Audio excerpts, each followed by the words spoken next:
Perkenalkan, nama saya Aulia Rahma Humairo dengan NIM D03219004 dari jurusan Kependidikan Islam, Program Studi Manajemen Pendidikan Islam, Fakultas Tarbiyah dan Keguruan Universitas Islam Negeri Sunan Ampel, Surabaya.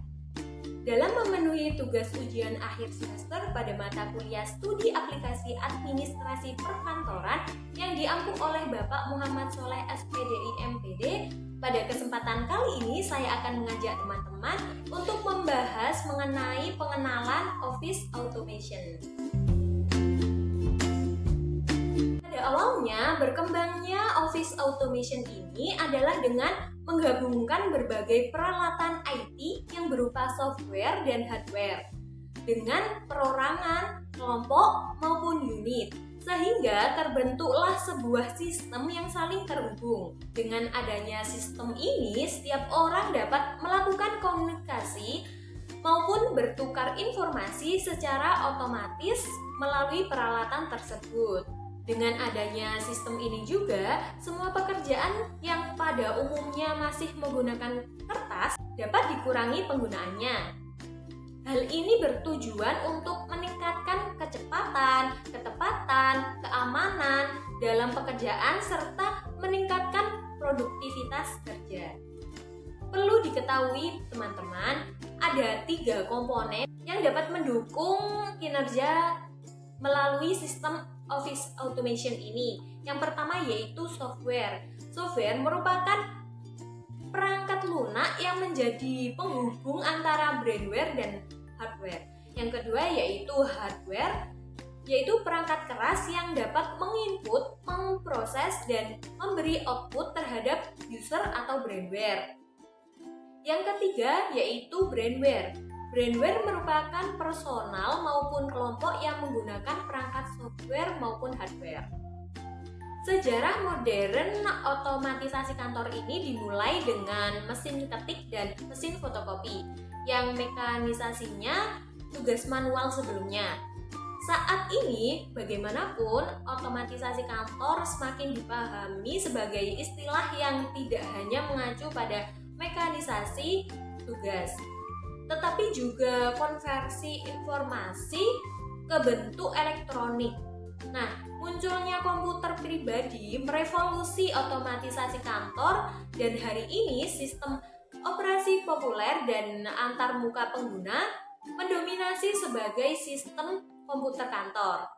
Nah, resolusi ini begitu lengkap dan telah merambah begitu banyak di bidang bisnis, sehingga hampir semua bisnis menggunakan setidaknya satu aplikasi bisnis komputer komersial dalam aktivitas sehari-hari.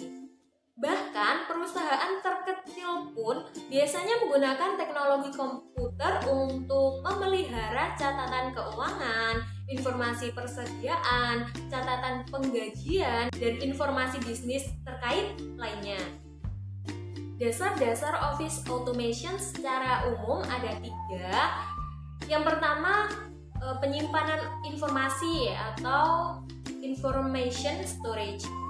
Nah, area pertama dalam otomatisasi kantor ini adalah penyimpanan informasi yang biasanya dianggap mencakup catatan kantor dan formulir serta dokumen kantor utama lainnya. Aplikasi data melibatkan pengambilan dan pengeditan file, gambar, atau spreadsheet.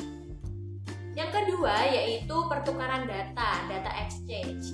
Pertukaran informasi menjadi salah satu komponen yang tidak kalah pentingnya.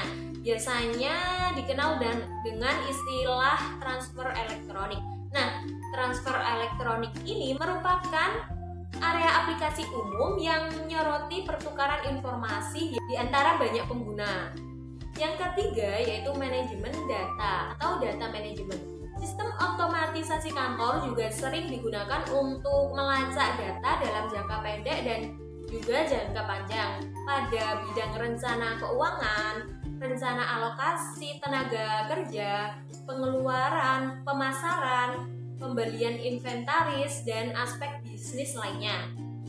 Nah, manajemen tugas atau sistem penjadwalan memantau dan mengontrol berbagai proyek dan aktivitas di dalam kantor. Sistem manajemen elektronik ini memantau dan mengendalikan aktivitas dan tugas kantor melalui garis waktu, persamaan sumber daya, dan penjadwalan elektronik. Penggunaan terhadap Office Automation ini memiliki beberapa manfaat yang akan didapat, di antaranya yang pertama, mengurangi biaya software. Yang kedua, mengurangi biaya peralatan seperti printer, fax, scanner, media penyimpanan, dan lain sebagainya. Yang ketiga, mengurangi angka pemberhentian kerja. Yang keempat, meningkatkan kecepatan kerja, dalam artian dapat menghemat waktu. Yang kelima, keamanan data lebih terjaga sesuai level keamanan. Yang keenam, peningkatan akurasi data. Yang ketujuh, mudahnya controlling hasil kerja. Dan yang terakhir, mudahnya akses bagi pihak-pihak yang membutuhkan informasi tertentu. Tidak terasa ya, pembahasan kita kali ini telah berakhir. Gimana nih teman-teman dari pemaparan tadi? Apakah dapat dipahami? Jika ada pertanyaan, silahkan kalian bisa drop di kolom komentar ya. Jangan lupa like, komen, dan share di video. Semoga bermanfaat. Sampai jumpa lagi. Wassalamualaikum warahmatullahi wabarakatuh.